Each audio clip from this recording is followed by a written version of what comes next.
আশির দশকের জনপ্রিয় চিত্রনায়ক ইলিয়াস কাঞ্চনের নেতৃত্বে নতুন রাজনৈতিক দলের আত্মপ্রকাশ কিন্তু কিছুক্ষণ পরই হতে যাচ্ছে। দর্শক, এই মুহূর্তে আমরা রয়েছি হোটেল ইন্টারকন্টিনেন্টালে এবং যেখানে কিন্তু কিছুক্ষণ পরই শুরু হওয়ার কথা রয়েছে জনতা পার্টি বাংলাদেশ নামে চিত্রনায়ক ইলিয়াস কাঞ্চনের নেতৃত্বে নতুন একটি রাজনৈতিক দলের। দর্শক, এই মুহূর্তে কিন্তু অর্থাৎ সকাল 10টায় শুরু হওয়ার কথা থাকলেও তারা কিছুক্ষণ আগে কিন্তু জানিয়েছেন 10:30টায় আনুষ্ঠানিকভাবে এই দলের আত্মপ্রকাশ অনুষ্ঠানটি শুরু হবে এবং ইতিমধ্যেই কিন্তু দলের যারা নেতৃস্থানীয় রয়েছে যাদের নেতৃত্বে এই দলটি আত্মপ্রকাশ করতে যাচ্ছে ইলিয়াস কাঞ্চন সহ এবং সদস্য সচিব যিনি রয়েছেন প্রেস ক্লাবের সাবেক সভাপতি শওকত মাহমুদও কিন্তু ইতিমধ্যেই চলে এসেছেন। এছাড়াও বিভিন্ন রাজনৈতিক দল সহ জটিল সমাজের নেতৃবৃন্দরাও কিন্তু ইতিমধ্যেই ইন্টারকন্টিনেন্টাল মোড়ে অর্থাৎ ইন্টারকন্টিনেন্টাল এই হোটেলে কিন্তু চলে এসেছেন। দর্শক, জনতা পার্টি বাংলাদেশ নামের এই রাজনৈতিক দলের চেয়ারম্যানের দায়িত্বে থাকছেন চিত্রনায়ক ইলিয়াস কাঞ্চন এবং সেক্রেটারি জেনারেল হিসেবে দায়িত্ব পালন করার কথা রয়েছে জাতীয় প্রেস ক্লাবের সাবেক সভাপতি শওকত মাহমুদ। নতুন এই রাজনৈতিক দলের যে লক্ষ্য কিছু বলা হচ্ছিল, দেশের রাজনীতিতে নতুন কিছু নিয়ে আসার লক্ষ্যে কিন্তু এই নতুন রাজনৈতিক দলের আত্মপ্রকাশ করতে যাচ্ছে এবং সেই লক্ষ্যেই কিন্তু জাতীয় নির্বাচনে অংশ নেওয়া সহ নানা পরিকল্পনা রয়েছে এই দলটির উদ্যোক্তাদের। দর্শক, আপনাদের যদি জানিয়ে রাখি, জনতা নামে কিন্তু বেশ কিছু দল ইতিমধ্যেই রয়েছে এবং যেইগুলো আপনাদের জানিয়ে রাখি, সেই জনতা নাম ব্যবহার করে কিন্তু ইতিমধ্যে অনেকগুলো রাজনৈতিক দল আত্মপ্রকাশ করেছে। সেগুলো জনতার বাংলাদেশ পার্টি, জনতা জাতীয় জনতা পার্টি, বাংলাদেশ জনতা পার্টি, জনতা পার্টি, জনতা পার্টি, মাইনরিটি জনতা পার্টি, দেশ জনতার পার্টি, স্বাধীন জনতা পার্টি, জনতা পার্টি সহ কিন্তু অনেক জনতা নামের কিন্তু রাজনৈতিক দল রয়েছে এবং অনেকটা বিভ্রান্তির সৃষ্টি হবে বলে কিন্তু গুঞ্জন রয়েছে।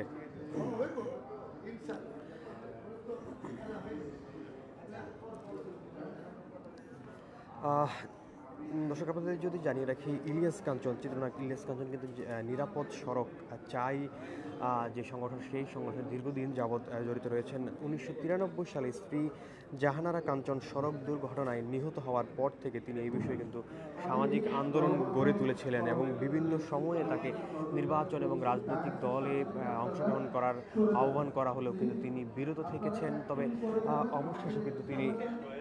অবশেষে কিন্তু তিনি আত্মপ্রকাশ করতে যাচ্ছেন তার এই নতুন রাজনৈতিক দলের এবং জনতার পার্টি বাংলাদেশ নামে সেই রাজনৈতিক দলটি কিন্তু আজকে কিছুক্ষণ পরে আত্মপ্রকাশ করতে যাবে এবং রাজনৈতিক দলটির লক্ষ্য, উদ্দেশ্য এবং কারা রয়ে থাকবেন সেই বিষয়টি কিন্তু কিছুক্ষণের মধ্যেই খোলাসা হবে।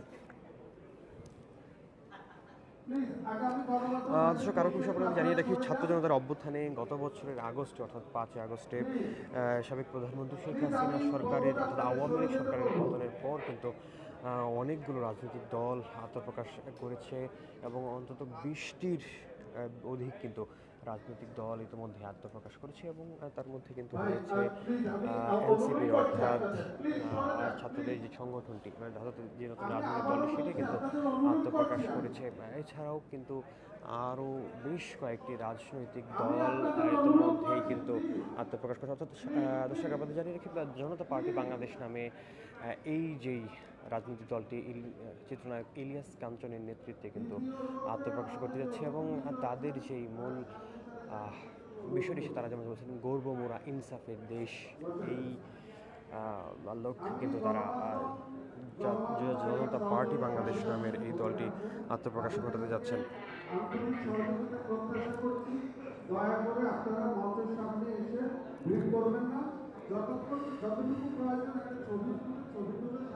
দর্শক, আপনাদের যদি জানিয়ে রাখি, জনতা পার্টি বাংলাদেশের চেয়ারম্যানের দায়িত্ব গ্রহণ করছেন চিত্রনায়ক ইলিয়াস কাঞ্চন। এছাড়া দলটির যে সেক্রেটারি জেনারেল দায়িত্ব রয়েছেন জাতীয় প্রেস ক্লাবের সাবেক সভাপতি শওকত মাহমুদ। এছাড়া ভাইস চেয়ারম্যান হিসেবে যুক্ত হচ্ছেন সাবেক উপমন্ত্রী সারোয়ার মিলন। এই তিনজনের মুখ অর্থাৎ নাম কিন্তু ইতিমধ্যেই গণমাধ্যমে প্রকাশিত হয়েছে। এছাড়াও কিন্তু বিভিন্ন এই দলটির রূপরেখা, লক্ষ্য, উদ্দেশ্য, কার্যপ্রণালী সকল বিষয় কিন্তু আজকে প্রকাশিত হবে। অর্থাৎ কিছুক্ষণের মধ্যেই কিন্তু তারা প্রকাশ করবে। অর্থাৎ 10:30টায় শুরু হচ্ছে আত্মপ্রকাশের অনুষ্ঠানটি। সামনের রোতে আপনারা কেউ পিছনে থাকে, যে রোতে ইতিমধ্যে কিন্তু আমন্ত্রিত অতিথিরা কিন্তু চলে এসেছেন এবং তারা কিন্তু তাদের আসন গ্রহণ করেছেন। সোহেল ভাই, আপনি অতিথিদের অন্তত বসার একটু আপনি বিষয়টা তদারকি করুন। আমি অনুরোধ করছি, আবার আমি গণমাধ্যম ভাইদের প্রতি অনুরোধ করে আমরা অনুষ্ঠান শুরু করার জন্য প্রস্তুতি নিচ্ছি। আমি উপস্থাপিকাকে বলবো আপনি শুরু করুন।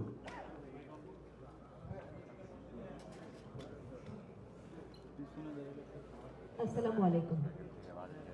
সবাইকে রৌদ্রোজ্জ্বল বৈশাখী সকালের শুভেচ্ছা জানিয়ে আজকের এই অনুষ্ঠান শুরু করছি। আমি হালিমা আলম পাপন সকলকে স্বাগত জানাচ্ছি আজকের এই আত্মপ্রকাশ অনুষ্ঠানে। শুরুতেই সাবেক কর কমিশনার এবং রাষ্ট্রভাবনা ও কাঙ্ক্ষিত বাংলাদেশের আহ্বায়ক মোহাম্মদ আসাদুজ্জামান সংক্ষিপ্ত বক্তৃতার মাধ্যমে আজকের অনুষ্ঠানের সূচনা করবেন। আমি জনাব মোহাম্মদ আসাদুজ্জামানকে অনুরোধ জানাচ্ছি তার সূচনা বক্তব্য প্রদানের জন্য।